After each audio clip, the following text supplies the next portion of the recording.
प्रणाम मेरे प्यारे दोस्तों, बहुत सारा प्रेम आप सभी को। और एक साधक ने पूछा है, गुरुदेव मृत्यु के बारे में कुछ बताएं। वैसे तो हम जानते हैं मृत्यु आएगी ही आएगी, मगर फिर भी हम डरते हैं, घबराते हैं और कई बार ऐसा लगता है आएगी तो मर जाएंगे। आप थोड़ा सा इसके बारे में बताएं, प्रैक्टिकली बताएं। ये पूछा है साधक ने, तो मैं मृत्यु के बारे में बताने जा रहा हूं। एक उदाहरण देके समझाता हूं। मृत्यु आएगी, एक उदाहरण से शुरू करते हैं वीडियो को। मान लें कि आप अपने दोस्तों के साथ कहीं तीर्थ यात्रा पे जा रहे हैं या कहीं दूर जा रहे हैं, आउट ऑफ इंडिया जा रहे हैं और अपने आप परिवार से मिलते हैं। अब आपको पता है कि आपको बाहर जाना है, आप स्टूडेंट हैं या आप बिजनेस कर रहे हैं, अब आपको पता है कि आपको बाहर जाना है परिवार से दूर। और जब परिवार से दूर जाने लगते हैं तब परिवार के सदस्य बहुत इमोशनल हो जाते हैं, रोने भी लगते हैं कुछ, और बहुत प्यार जताते हैं, गले लगते हैं, बहुत सारी बातें। आप अपना ध्यान रखो, बहुत सारी बातें होती हैं और इन बातों को स्वीकार करके आपका भी मन नहीं होता जाने का, मगर क्या करें, स्टूडेंट है, बिजनेसमैन है, अब जाना तो पड़ेगा ही, जरूरत ही ऐसी है। फिर आप मन पे पत्थर रखकर आगे निकलते हैं और आप चले जाते हैं एक वादे के साथ, जल्दी मैं अपनी पढ़ाई पूरी करके वापस आऊंगा, जल्दी मैं वहां से बहुत पैसा कमाकर वापस आऊंगा, जल्दी मैं अपनी यात्रा पूरी करके वापस आऊंगा। फिर भी ये क्षण बड़ा दुखद होता है। ये जीवन में घटने वाली एक साधारण घटना है। ये क्षण फिर भी बहुत दुखद होता है, मन भारी हो जाता है, खुद के भी आंख में आंसू आ जाते हैं, मगर पता है कुछ समय बाद हम वापस आ जाएंगे। अब मृत्यु को समझो। अब एक अज्ञात यात्रा पर तुम जा रहे हो, तुम्हें नहीं पता तुम कहां आओगे और तुम्हें यह भी नहीं पता कि तुम कब आओगे, और यह भी नहीं पता कि आओगे भी या नहीं आओगे, कुछ भी नहीं पता। आप सदा के लिए उन चेहरों से, उन चेतनाओं से विदा लेने जा रहे हो,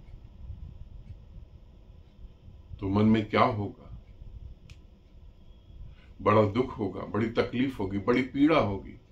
पीड़ा मृत्यु की नहीं होती, पीड़ा बिछड़ने की होती है। अगर तुम्हें गारंटी दे दी जाए, अगर तुम्हें इस बात की गारंटी दी जाए कि तुमसे कोई नहीं बिछड़ेगा, सभी मिलेंगे और बल्कि और अच्छी हालत में मिलेंगे, तुम चलो हम आ रहे हैं, तो पीड़ा नहीं होगी। यूं समझो एक व्यक्ति जा रहा है इंडिया छोड़कर और उसका परिवार कह रहा है बस तुम पहुंचो, 2 दिन के लिए पहले पहुंच जाओ, तुम इंतजाम करो, हम भी आ ही रहे हैं, तो कोई पीड़ा की बात नहीं। मगर अब कब मिलन होगा, होगा भी नहीं होगा, ये बड़ा पीड़ादायक है। इसे हम संसार कहते हैं, इसे हम संसार कहते हैं। इसी पीड़ा के कारण फिर हम पुनः उसी कुटुंब में, उसी परिवार में या उसी देश में, उन्हीं स्थितियों में दोबारा पैदा होते हैं। क्योंकि शरीर तो विदा हो गया, मगर एक पतली सी डोर जुड़ी हुई है, उसके कारण हम दोबारा वहां पैदा हो जाते हैं। ये संसार है। अब अध्यात्म को समझ लेते हैं, अब एक हकीकत को समझते हैं। अध्यात्म अर्थात सत्य, एक ऐसा सत्य जिसे स्वीकार करना बड़ा मुश्किल है। अब उस सत्य को समझें। जो इस सत्य को समझ गया उसका उद्धार हो गया, और जो नहीं समझा वो इस चक्र से कभी बाहर नहीं आ पाएगा। अब हम जा रहे हैं, विदेश जा रहे हैं, आउट ऑफ इंडिया या किसी तीर्थ यात्रा पर या कहीं भी। अब परिवार रो रहा है, तुम मत जाओ, जरूरी है क्या जाना? यहां रह के भी तो सब कुछ हो सकता है। अरे ज्यादा पैसा नहीं कमाना, कम ही कमा लेना, हमारे साथ रहो। बच्चे भी रो रहे हैं, सब रो रहे हैं, मगर भीतर एक बात दिखाई देती है कि ये मेरे लिए नहीं रो रहे, इनकी कुछ जरूरतें मुझसे पूरी हो रही हैं, इसीलिए रो रहे हैं, मेरे लिए नहीं। अगर आज की डेट में मैं चला जाता हूं या मैं मर जाता हूं और मुझसे ज्यादा सुविधाएं देने वाला कोई इनको मिल गया, तो ये रोएंगे नहीं, ये सत्य है। और अगर मैं चला भी गया, देर सवेर ये ऐसी स्थिति बना लेंगे कि इन्हें कोई ऐसा मिल ही जाएगा। ये मेरे साथ मरेंगे नहीं। ये जो रो रहे हैं ये मेरे लिए नहीं, मेरे से जो सुविधाएं मिल रही हैं उनके लिए रो रहे हैं। ये सत्य दिखाई देता है। अगर ये मेरे लिए रो रहे होते तो मेरे जीवन में मुझे सहयोग करते। मान ले मैं साधना करता हूं तो ये भी मेरे साथ साधना करते। मान ले मैं किसी गुरु से जुड़ा हूं तो ये भी गुरु से जुड़ जाते। मान ले कि मैं कहीं जा रहा हूं तो ये भी चलने की तैयारी करते। नहीं, ये अपनी सुविधाओं से जुड़े हैं। ये मेरे लिए नहीं, सुविधाओं के लिए रो रहे हैं। ये अपने स्वार्थ के लिए रो रहे हैं। तुम चले गए तो फिर हमारे हाथ से एक नौकर चला जाएगा। मगर मूर्ख इंसान इस मोह में पड़ जाता है और बुद्धिमान इंसान इस मोह में नहीं पड़ता। वो सीधे सीधे देखता है और वो फिर देखता है अपने आप को, मेरे पिता चले गए, मेरे दादा चले गए, मेरी दादी चली गई, मैं किसके लिए रो रहा हूं? मैं तो किसी के लिए नहीं रो रहा। जब मैं किसी के लिए नहीं रो रहा तो मेरे लिए कौन रोएगा? मैं अपनी ही बीती बात बताता हूं, क्योंकि जब बात आती है प्रैक्टिकल की, रियलिटी की, मुझे अच्छा लगता है कि मैं अपने जीवन के अनुभव को तुमसे शेयर करूं। हाँ, मेरी मम्मी, मेरी माँ, मदर, वो जाने लगी गढ़गंगा नहाने, कार्तिक के टाइम गढ़गंगा नहाने, या होली के टाइम वृंदावन। तो मैंने कहा होली तो यहां भी खेल सकते हैं और गढ़गंगा नहाने की जरूरत नहीं, यहां भी तो गंगा ही है। बहाव की बात है, तुम गंगा जल डाल के नहा लो, इतना कष्ट उठाओगी, जाओगी आओगी। उन्होंने कहा नहीं, मुझे जाना है। ठीक है, कोई बात नहीं, तुम्हारी इच्छा है, तुम्हें अच्छा लग रहा है, तुम जा सकते हो। फिर एक शिविर हुआ 5 दिन का। मैंने कहा मुझे शिविर जाना है। उन्होंने कहा कि तुम ऐसे नहीं जा सकते, हम यहां पे अकेले हैं, तुम शिविर चले जाओ, कल को चोर आ गए तो, और तुम अकेले छोड़ के मुझे जा रहे हो। देखो, इस पूरी घटना को समझो।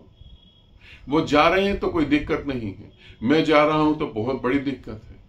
सिक्योरिटी कहां गई फिर? चोरों से बचाएगा कौन? और ऐसी छोटी छोटी बहुत सारी बातें। वैसे मुझसे मेरे घर में बातचीत नहीं होती है। मैं अपने ही ध्यान साधनाओं में और साधकों में लगा रहता हूं, कई दिन तक बात नहीं कर पाता हूं। फिर भी अकेलापन मुझे महसूस होगा अगर तुम चले गए तो, जबकि बात तो नहीं हो रही। इसे समझो, मृत्यु कोई दुखदाई नहीं है। दुखदाई है अज्ञानता के कारण। दुखदाई है ये सोचना कि हम बिछड़ रहे हैं। तुमने कहा मृत्यु के बारे में बताओ, इससे ज्यादा और क्या बताया जा सकता है? एक दिन ऐसा आएगा जरूर जिस दिन तुम्हें जाना होगा, और एक दिन ऐसा ही आएगा जिस दिन तुम्हें कोई रोकना भी चाहे तो रोक नहीं पाएगा, क्योंकि रुकना और ना रुकना तो तुम्हारे हाथ में भी नहीं होगा। तुम भी चाह दो कि मैं रुक जाऊं तो तुम रुक नहीं सकते हो। मौत के आगे चलती किसी की नहीं। मौत के आगे तो सिर्फ उसी की चल सकती जो मौत से पार है। और एक छोटा सा तीर्थ यात्रा, एक छोटा सा बाहर जाना और फिर वापिस आना, यही इतना दुखपूर्ण हो जाता है। जब हमेशा के लिए विदा लोगे तो कैसे विदा लोगे? और जिनको तुम अपना कह रहे हो, यहां कहीं अपना कोई है नहीं। तुम ही किसी के नहीं हुए तो तुम्हारा कौन होगा? ध्यान से सुन लो, तुम ही किसी के नहीं हुए। तुम्हारे सामने तुम्हारे प्रियजनों की कितनों की मृत्यु हुई, तुम आज कहां खड़े हो? 2-4 आंसू बहा दिए बस, उससे ज्यादा कुछ नहीं। मेरे एक जानने वाले हैं, उनकी जाति में ऐसा रिवाज है कि जब कोई मर जाता है और आप उससे बहुत प्यार करते हैं तो आप अपने खाने में से किसी एक चीज को छोड़ सकते हैं। 1 साल के लिए या पूरी जिंदगी के लिए। तो उन्होंने संकल्प लिया कि मैं मीठा हमेशा के लिए छोड़ दूंगा। बड़ा संकल्प, मीठा हमेशा के लिए छोड़ देंगे। मुझे भी पता लगा, तब मैंने उनसे बात करी। मैंने कहा इतना बड़ा संकल्प क्यों ले लिया तुमने? उन्होंने हंसते हंसते मुझे कहा, गुरुदेव हकीकत तो ये है, मुझे हाई शुगर है, मीठा तो वैसे भी नहीं खा सकता। मैंने ये सोचा मौका है, घोषणा कर देते हैं। समझ रहे हो? यहां कहीं कोई किसी का नहीं है, और तुम ये बात मानकर बैठ जाओ कि मेरा कोई है, तो शायद तुमसे बड़ा मूर्ख यहां पर कोई नहीं होगा, और फिर तुम दर्दनाक मौत मरोगे, रोगे, चीखोगे, चिल्लाओगे। गुरु का हाथ तुम्हारे सर पे होगा नहीं तो तुम तड़फोगे। और मैं तुम्हें यह भी बता दूं, ऐसे कई जन्म तुम तड़फते हुए आ भी रहे हो, और ये भी व्यर्थ कर रहे हो। तो मेरी बातों को सुन के मानना मत मेरे प्यारे दोस्त, कदम बढ़ाना, ये जानना, हकीकत जानना, पूछना अपने परिवार से, पूछना उन प्यार करने वालों से। यहां मेला लगा हुआ और सब अपनी अपनी चीजों के लिए जी रहे हैं, सब अपनी अपनी वासनाओं के लिए जी रहे हैं। तुम्हारे लिए कोई जी रहा है ऐसा तुम्हें भ्रम हो सकता है। ठीक है, आनंदित रहो, सदा खुश रहो। बहुत बहुत प्रेम आप सभी को।